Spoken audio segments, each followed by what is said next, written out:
দেখেন গাইস, এটা হলো আমার মূল পেজ।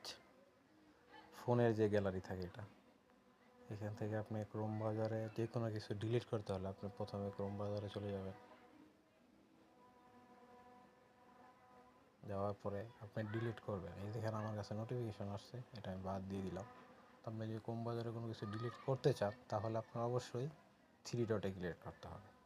থ্রি ডটে ক্লিক করার পরে এখানে দেখবেন আপনি অনেক অপশন আসবে, আপনি টাইমলেসে ক্লিক করে দেবেন। এখানে দেখেন আপনার যত কিছু আছে অলরেডি, যা আপনি আগে করছেন বা যা কিছু করেন নাই তা এখান থেকে ডিলিট করতে পারবেন। এই দেখেন একটা একটা করে সব কিছু আপনি ডিলিট করে দিতে পারবেন।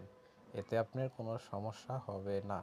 যা আপনার স্টোরি থাকবে, যা আপনি চার্জ করছেন, কেউ আপনাকে বুঝতেও পারবে না যে এখানে কোনো কিছু আপনি চার্জ করছেন। অনেক সময় দেখা গেছে আপনারা অনেক কিছু চার্জ করেন যেটা মনে করেন অনেকের সামনে চলে যায়। এটা অনেকে অনেকভাবে নেয়, খারাপভাবে নেয়, অনেকে ভালোভাবে নেয়। দেখেন আমি অনেক কিছু চার্জ করছিলাম, এটা আমি এখন ডিলিট করে দিচ্ছি।